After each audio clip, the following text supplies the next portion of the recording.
Good morning, শুভ সকাল বন্ধুরা। তোমরা সবাই কেমন আছো? আমি তো খুব ভালো আছি। আর আমার ভিডিও যেখান থেকে দেখছো তারা নিশ্চয়ই সবাই ভালো আছে। তো দেখো সকাল সকাল ছাদের মধ্যে চলে এসেছি। আর মেয়ে দেখো রাস্তার ডগিগুলোকে দেখে সমানে দেখে বেড়াচ্ছে, যেমন সে পড়েই দিবে, এত ঝুঁকি মেরে দেখছে। আর তার ফাঁকে চলে এলাম ছাদের মধ্যে। তো ছাদের মধ্যে কতগুলো ফুল আছে, এগুলো পরে তুলবো, এখন তুলছি না। এখন আমি যেহেতু ব্রাশ করেছি কিন্তু জামা কাপড় ছাড়িনি, জামা কাপড় ছাড়বো তারপরে ফুলগুলো তুলবো। হ্যাঁ, তো জাস্ট ব্রাশই করেছি। এখানে একটা ফুটেছে। তো এই যে ফুলগুলো দেখছো, এই ফুলগুলো সব মরে গেছে, দেখছো? এই সব প্লাস্টিকের মতো কেমন দাঁড়িয়েছে, দেখো সব ফুলগুলো কিন্তু মরে গেছে।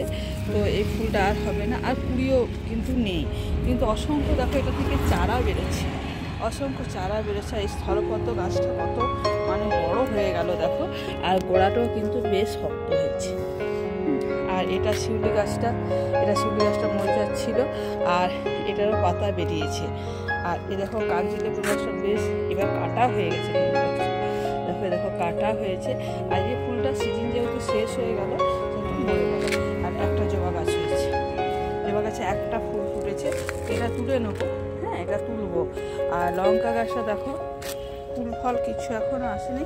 আর আমার ধনে পাতাটা বেশ গজিয়ে এসেছে, গজিয়ে এসেছে। তো চলো। আর এই ফুলগুলো যেহেতু সিজন শেষে কালারটাও দেখো পুরো চেঞ্জ হয়ে যাচ্ছে। কি সুন্দর, যখন সতেজ ছিল কি সুন্দর কালারটা ছিল। গাঁদা গাছটার বরং অনেক কুড়ি এসেছে, গাঁদা গাছটা। এটা দেখো প্লাস্টিকের মধ্যে দেখো খুব সুন্দর ফুটেছে, দেখো কি সুন্দর গাছগুলোকে খাবার দেওয়া হয়নি, বললো এই সপ্তাহে খাবার দেওয়া ওদেরকে হয়নি, তো খাবার দেবে। তো টবগুলো দেখো কি সুন্দর, এক ছাঁচেরই সব টবগুলো। অনেকে তো আমাকে কমেন্ট করেছে দিদি ভাই ছোট্ট নার্সারিটা তো দেখতে খুব ভালো লাগছে। এগুলোতে গাছগুলো প্রচুর করে খাটনি হয়। এই যে মাটিটা দেখছো, এই মাটির মধ্যে এমন কিছু নেই যে মেশানো নেই। আর এই দেখো ডালপালাগুলো এবার না, এই যে টাইম আপ যে ফুলগুলো আছে, এগুলো সব তুলে না অন্য টবে লাগানো হবে। তাই 6টা টব সাইড করে রাখা আছে। আর এই মাটিটার মধ্যে মানে চাগুড়ি থেকে ডিমের খোসা, পেঁয়াজের খোসা, যাবতীয় আমাদের যে ফুল বেল পাতাগুলো হয় ঠাকুরের, সব এর মধ্যে মেশানো আছে। ওই দেখো একবার ওই দিকে ছিল, আর এই দেখো আমার বাবু সোনাটা, এ বাবু আয়, চলে এসো, চলো চলে এসো। তো চলো বন্ধুরা। আর এদিকে সূর্যি মামা ওটা শুরু হয়ে গেছে। তোমরা দেখো রোদ ঝলমল, রোদ সকাল থেকে রোদটা বেশ ভালোই দিচ্ছে। আর এই যে ফুলগুলো সব শেষ হয়ে গেল সিজন, আর ফুটবে না, দুটো একটা কুড়ি আছে, ফুটবে। তো চলো। আর তুলসী মঞ্চটা তোমাদেরকে তো আগে শেয়ার করেছি, 3 তলাতেই করেছি, নিচে আমাদের কোথাও জায়গা নেই। তো চলো বন্ধুরা, এবার নিচে যে একটু চা খাই। তো জামা কাপড় ছেড়ে ঠাকুরের টাকা তুলে চলে এলাম নিচে। তো দেখো বিছানা ঝেড়ে নিয়েছি। তোমরা বিছানাটা তো দেখোই তোমরা যে আমি তো ঝেড়েই নামি আর কি। তারপর ব্রাশ করে কাপড়টা ছাড়লাম, কাপড়টা ছেড়ে একটু চা বসিলাম। ঠাকুরের টাকা তুলে এসেছি। তারপর ভাবছি একটু আদা একটু তেজপাতা দিয়ে ভালো করে চাটা ফুটিয়ে খাই। এখন লিকার চায়ে খাচ্ছি, কেন যেহেতু গরমও একটু ভাবটা আছে। আর মানে দুধ চা খেলে আমি তো মানে খেতাম না, শীতকাল বলেই খেতাম।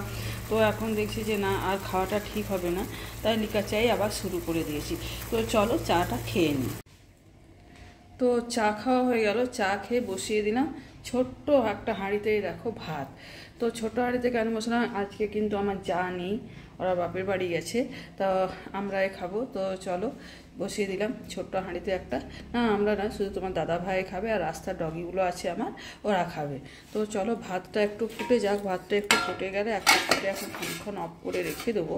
তো একটু ফুটে যখন এসেছে আর একটু ফুটুক, 20 মিনিট ফোটাবো, নিয়ে অফ করে রেখে দেবো। তো দেখলেই তো রান্না বান্না তো করলামই তোমার দাদা ভাই। তো এখন দেখছি তোমার দাদা ভাই বসে, আমি ভাত খাবো না, ঠিক আছে তাহলে চলো। তো চলো পুজো পাশাটা সেরে নিই। পুজো স্নান করে সকাল সকাল টিউশনি পড়া হলো, কাজবাজ সমস্ত কিছু সেরে স্নান টান করে চলে এলাম ঠাকুর ঘর। এ দেখো চলে এসেছি ঠাকুর ঘরে। তো দেখো ঠাকুর ঘরখানে মানে ভালো করে এগুলো আজকে একটু ঝাড়বো, এগুলো সমস্ত এগুলো একটু ঝেড়ে পরে ভালো করে একটু কাপড়টা চেঞ্জ করব, তারপর পুজোতে বসবো। তো চলো বন্ধুরা চটপট পুজোটা সেরে ফেলি। তো পুজো করলাম, পুজো করে একটু ভাতই খেয়ে নিয়েছি। তো ভাতটা খেলাম, একটু ভালো না খিদে পেয়েছে। তো কি খাবো, ব্রেকফাস্ট আর মুড়ি খেতে না পারি। তো একটা জায়গা দেখো সেজে গুজে রেডি হয়ে গেছি, একটা পিঙ্ক কালারেরই শাড়ি পরেছি। কেমন লাগছে শাড়িটা পুরো অবশ্যই তোমরা আমাকে জানিও, আর ভালো লাগলে একটা লাইক কমেন্ট শেয়ার সাবস্ক্রাইব করে দিও। তো দেখো সেজে গুজে রেডি হয়েছি, যাচ্ছি জায়ের বাপের বাড়ি। তাকে ওখানে যাই, কতটা কি শেয়ার করতে পারবো সেটা তোমাদের কাছে এখন আমি বলতে পারছি না। তো জায়ের ভাইপো যে বাচ্চাটা আসে, তোমরা যারা আগের ভিডিওগুলো দেখেছো তারা নিশ্চয়ই জানতে পারবে। তো কাল থেকে যেতে বলেছিল, সেখানে যাওয়া হয়নি। তো জায়ের ভাইপোর আজকে জন্মদিন, হ্যাঁ, তো সেখানে আমরা যাচ্ছি। তো তোমাদের দাদা ভাই প্রথমে বলেছিল যাব না, তো ওই জন্য আমি রান্না বান্না করে রেডি করে দিয়েছি, পোস্ত ডাল ভাত ওদেরকে করে দিয়েছিলাম। আর ছেলে নেই, ছেলে সকালে কলকাতা চলে গেছে, ওর ইন্টারভিউ আছে, ও চলে গেছে সকালে। তো ও খেয়ে দিয়ে গেছে, সকাল সকাল করে দিয়েছি, ও খেয়ে দিয়ে চলে গেছে। তাহলে আমি ভেবেছিলাম আমি একা যাব, তখন তোমাদের দাদা বেরো চলো তাহলে আমিও যাচ্ছি। তো ও রেডি হচ্ছে, তোমার দাদাভাই রেডি হচ্ছে। তো চলো তাহলে বেরিয়েই পড়ি। তো চলো তাহলে, আমাদের টোটো চলে এসছে, বাড়ির দরজাতেই টোটো চলে এসছে। তো চলো টোটো করে চলে যাব, আবার বাড়ি ফিরতে হবে, কেননা মেয়েটাকে মানে জ্যাঠতো তো জায়েদের বাড়িতে দিয়ে যাব। ওদের কাছে থাকতে খুব ভালোবাসে, ওরা বলেছে আমাদেরকে দিয়ে যাও, তোমরা নিশ্চিন্তে যাও। তাহলে ভালোই হলো, চল মেয়েটাকে খাইয়েও দিয়েছি, হ্যাঁ, আর আমিও রেডি হয়ে গেলাম খাওয়া দাওয়া করে। একটু জল খাবার আমার কত তাড়াতাড়ি খাওয়া গেলো, মুড়িটা খেতে একটু দেরি লাগবে, তাই একটু ভাত খেয়ে নিয়েছি। তো চলো রেডি তো হলাম, আর চুলটা এঁকে ক্লেচা নিয়ে নেবো একটা। চুলটা মানে কি বলতো ভিজে এখনও শোকায়নি, তো যা একটা ক্লেচা নিয়ে নেবো ভাবছি। তো কিছু করার নেই, চলো বন্ধুরা তাহলে বেরিয়ে পড়ি। তো চলে এসেছি আমাদের জায়াদের মানে গ্রামটাতে চলে এসেছি। এটা একটা রাধা মাধবের মন্দির, আর অনেক দেখো গাড়ি এসছে, অনেক লোকজন এসছে। তো আমাদের টোটোটা, আমরা টোটোতেই গেছিলাম, টোটোটা বললাম একটু সাইড করে রেখে দাও। আর এই দেখো এই যে গলিটা দেখছো, এই গলিটার ভেতর দিয়ে আমাদের জায়ের বাড়ি। ওদের ঢুকতে একটা বড় রাধা বিনোদের একটা মন্দির হয়, এখানে রাস হয়, জানো তো, রাসের সময় রাস হয়, দোল পূর্ণিমার সময় চাচর হয়, দোল পূর্ণিমা হয়। তো এই দেখো এই আমাদের জায়াদের বাড়িটা, দেখো বেলুনের গেট মানেই তো তোমরা বুঝে গেছো। তো ভেতরে ঢুকবো, প্রচণ্ড ভিড়, এখানে কেক কাটা শুরু হয়ে গেছে।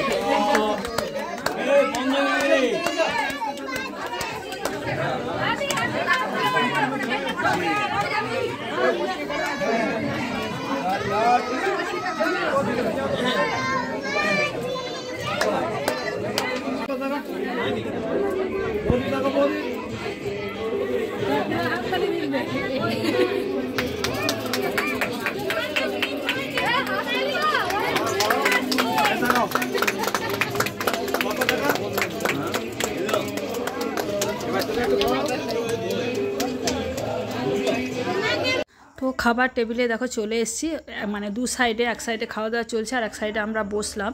তো এই দিকটা কমপ্লিট হলে তখন আমাদের এই দেখো আমাদের টেবিলটাতে আমরা বসে গেছি। তো দেখো আমাদের প্রথমেই চলে এসছে একটা ভেজিটেবল চপ আর স্যালাড আর একটা কাসুন্দি দিয়েছে। তো তারপরে চলে এসছে পোলাও। তো পোলাওয়ের পরে দেবে এখানে একটা মিক্স ভেজ দিয়েছে, মানে পনির আর কি, পনিরের একটা রেসিপিটা খুব সুন্দর হয়েছিল। পনিরটা আমি বললাম মিক্স ভেজ, এটা মিক্স ভেজ নয়, এটা পনির দিয়েছিল, পনিরের রেসিপিটা খুব ভালো হয়েছিল। তারপরে দিয়েছে সাদা ভাত, শাক ভাজা, আর এখানে পটল চিংড়ি তো স্বাদটা মানে দারুণ হয়েছিল, কি আর বলবো। একবার নয়, আমি দুবার নিয়েছি জানো পটল চিংড়িটা, খেতে কিন্তু হেভি টেস্টি হয়েছিল। তারপরে কিন্তু আলু পোস্ত হয়েছে, আলু পোস্তটা কিন্তু অসাধারণ হয়েছিল। তো আমার ভাগ্যে একটাই চিংড়ি জুটেছে, তো আবার আরেকবার নিয়েছি, তখন তোমাদের দাদা ভাই সাইড থেকে আমাকে দিল, তো চিংড়ি এই নাও তুমি খাও। তারপরে সাদা ভাত আর মাটন কষা, একদম গরম গরম, আর সেদ্ধটা খুব ভালো হয়েছিল। তো পোস্ত মটন কষা দিয়ে খেয়ে নিলাম ভাতটা পুরো, মানে আর একটু ভাত নিয়েছিলাম, তো সেটা আর খেতে পারলাম না আর কি। তো নিয়েছিলাম, ভেবেছিলাম খেতে পারবো, তো ভাত থেকে তো ঘর থেকে তো বলে গেলাম, ভাত মানে খেয়ে গেছিলাম আর কি। দেখো মাংসও দুবার নিয়েছিলাম, দুবার মাংসটা দিয়েছিলাম, মাংসটা কিন্তু খুব ভালো হয়েছিল, দুবার নিয়েছি। তারপরে চলে এসছে পায়েস, একটুখানি ভাত আমি নষ্ট করেছি, কী করবো খেতে পারিনি। তো পায়েস পরে আরেকটা দিয়েছিল তোমার বড় কেশর ভোগ। তো এটা তোমার দাদা ভাইয়ের মানে পাতাটা আমি দেখেছি, দেখো আমার পাতাতে নিয়ে নিই। মিষ্টি খেতে আমি একদমই পছন্দ করি না, এটা বলে একটু খাও, এটা কম মিষ্টি। তো এটা দেখলাম হ্যাঁ মিষ্টিটা কম ছিল, ঠান্ডা ছিল, বেশ খেতে ভালো লাগছিল। তো মিষ্টিটা এটা খেয়েছি, হাফ খেয়েছি, হাফ তোমাদের দাদাভাইকে আমি দিয়ে দিয়েছি। তারপরে হজমলা ক্যান্ডি, তারপরে দেখো সবাই খাওয়া দাওয়ার পর এদিকে স্টল। তো এত স্টলটা ভিড় ছিল, তো স্টলে আমি কিছু খাবার আর কিন্তু খাইনি, ওই দেখেছে ভাত খেতে পেট ভরে গেছে। তারপরে বাড়ি চলে এসেছি, বাড়ি চলে এসে আমার বাবাটার কাণ্ড দেখো। চলো চলো ঘরে ঘরে ঘরে চলো চলো, হ্যাঁ সোপায় ওঠো, দেখো হ্যাঁ কি ঠিক আছে বাবাটা ঠিক আছে। তো দেখো আমার বাবারা কোনো বাবু সবাই বসে একটা পেয়ারা ডালকে কেটেছে, মানে পেয়ারা ডাল ওকে কাটতে বলেছে তাতে, তো পেয়ারা ডালটা আমি এনে দিয়েছি। দেখো কেটে কি অবস্থা করছে গোটাই। না বাবা আমাকে বসতে বলছে জানো। বেটা সোনা বেটা এটা আচ্ছা দেখছো পেটে হাত পেটে উঠেছে বাবাটা। তো চলো এবার জামা কাপড়টা ছাড়ি, হ্যাঁ একটু হাত ওকে বুলিয়ে দিই। খুব একটু আনন্দ করে এলাম। খাওয়া দাওয়াটা তোমাদেরকে সবটাই শেয়ার করবো, যে কী খেলাম না খেলাম সবটাই তোমরা পাবে। তো বেশ ভালোই আনন্দ হলো। বাচ্চাটা মানে কি বলবো, খুব গরমও লেগে গেছিলো। হ্যাঁ বলছে মানে কেক খাচ্ছিলো, আমাকে বলছিল যে একটা ছবি তোলার যাবে, যা ভিড়, তো ভিড়ের মধ্যে আর তুলতেও পারলাম না জানো। তো চলো এবার জামা কাপড় ছাড়ি। তো ব্লগটা দেখো আজকে, হ্যাঁ তাহলে আজকে এই পর্যন্ত ব্লগটা দেখো, কালকে আবার অন্য ব্লগ নিয়ে তোমাদের কাছে হাজির হয়ে যাবো। তো বন্ধুরা আজকের মতো টাটা। বাপরে বাপ, আজকের মতো টাটা।